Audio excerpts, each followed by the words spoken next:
Ha guys, let's get more news about Warriors, but first don't forget to subscribe and leave your like. Starting lineup report suggests Warriors to timeline approach remains entrenched after injuries decimated their 2019-20 season that culminated with landing the second overall pick. The Golden State Warriors entered the now infamous two-timeline period with the hope their dynasty would extend through generations. They selected James Wiseman second overall, yet the 7-foot center was far from the only piece the franchise hoped would help bridge the present to the future. A year later they added two more lottery picks in Jonathan Kuminga and Moses Moody, while their late first-round pick from 2019 Jordan P. was starting to emerge as a serious NBA player thanks to Stephen Curry's brilliance. The Warriors remarkably claimed a fourth championship the following season that came despite P being the only one of the young quartet to have any significant impact, leaving Golden State as the envy of many,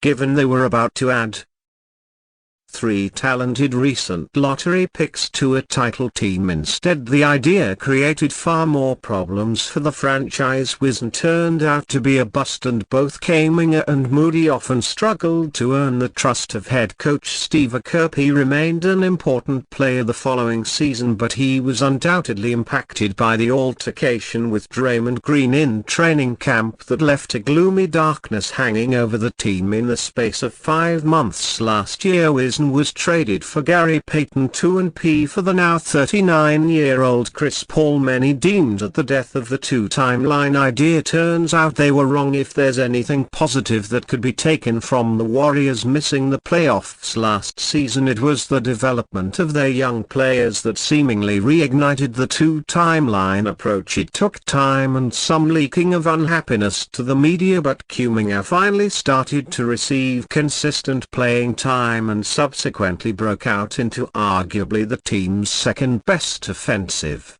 player. Then, in a complete contrast to everything else in recent years, Golden State drafted two players at speculative picks 19 and 57 that became happy to play extensively as rookies. Brandon Podmski led the team in cumulative plus-minus, while Tracy Jackson Davis ended the season as the starting center. Entering next season, the current state of the roster suggests the two-timeline strategy is well and truly alive. In a report on Monday outlining the Lauri Markkanen trade situation, Yahoo Sports' Jake Pfizer stated, citing sources, that the Warriors have envisioned both players Kuminga and Ski in starting roles for next year, both at 21 years old. It seems Golden State are eager to place great faith in not only each of Kuminga and me to be starters, but of even more significant roles beyond that. King appears likely to be the Warriors' second go-to option offensively, while Podmski is slated to be the backup point guard when Curry is resting. It could all change if Golden State do fulfill their dream to land Mark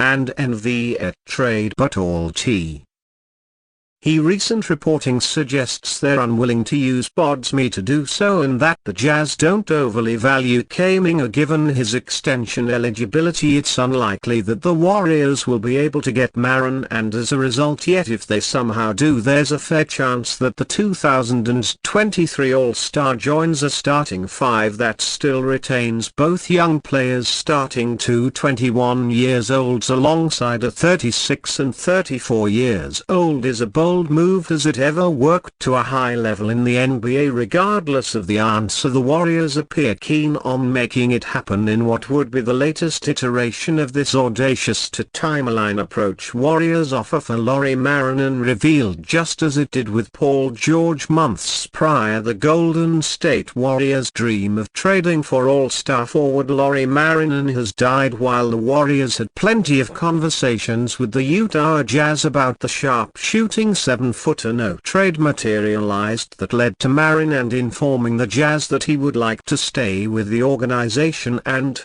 now there are reports that a knee extension exceeding $200 million will be signed any day now. As the rumors for both George and Markkanen heated up, many Warriors fans were left wondering what the team was willing to part with in their pursuit of a star, and now we have some further information there. On Tuesday, The Athletic published a report co-authored by Warriors beat writer Anthony Slater, Jazz beat writer Tony Jones, and national reporter Shams Charania, detailing the entire Markkanen situation. For the report, the Warriors made the most aggressive offer centered around Moses Moody, multiple first-round picks, pick swaps and second-rounders. Team sources from both sides said, as had been previously reported, Golden State did not want to trade Brandon Podolsky, with the Athletic article stating that the team was protected of Podolsky in the Markkanen conversation and a few other league-wide trade proposals this summer. Not surprisingly, the report added that the Jazz wanted Podolsky in any potential deal. It's certainly fair to debate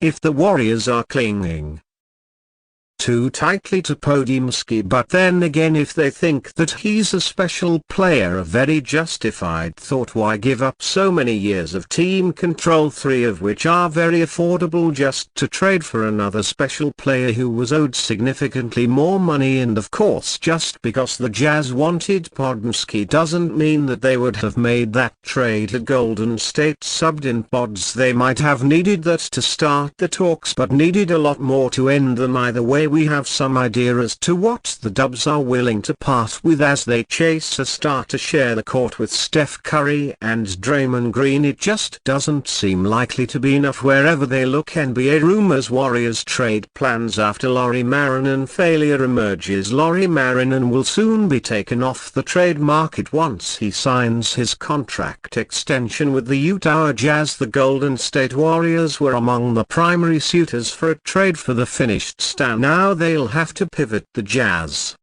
deciding to keep Markkanen around for the future gives them a foundational player and at worst someone they can flip for a trade next off-season. Utah's decision has major ramifications for the rest of the league, namely Golden State. The Warriors missed out on Paul George already and now will have to wait for another star of their liking to become available. The Warriors are still looking to make moves ahead of the regular season, according to Shams Charania, Tony Jones and Anthony Slater of The Athletic. The Athletic writes the following: the Warriors have 14 players under contract for next season and feel comfortable entering training camp and the regular season as currently constructed. Team sources said, though they are expected to explore smaller scale deals more actively than is typical in August and September, they've shown no appetite to enter the Zach LaVine or Brandon Ingram market. Although landing Markkanen would have made the Warriors much better, keeping Brandon Podolsky, who Utah coveted in a trade, is what's best. They need some young players to carry the franchise forward once they eventually bought him out in the years after Stephen Curry and Draymond Green. Jonathan Kuminga, Moses Moody and Tracy Jackson Davis would be nice to keep but can be more expendable in trades. The Warriors could pursue a forward like Jeremy Grant from the rebuilding Portland Trail Blazers. They could look to trade for someone from the Brooklyn Nets like Cameron Johnson, Dorian Finney-Smith or Bojan Bogdanovic from the Brooklyn Nets, who are ready to tank. They could also hit up the Washington Wizards and try to land Malcolm Brogdon. Better options could emerge as the off-season comes to an end and the regular season gets going. Landing Buddy Hield to Anthony Melton and Kyle Anderson this off-season gives the Warriors more depth, but they may not be able to crack the playoffs without making a sizable upgrade. The front office is surely looking over its options. And you fan, what do you think of the situation of Lauri Markkanen? Leave your opinion in the comments.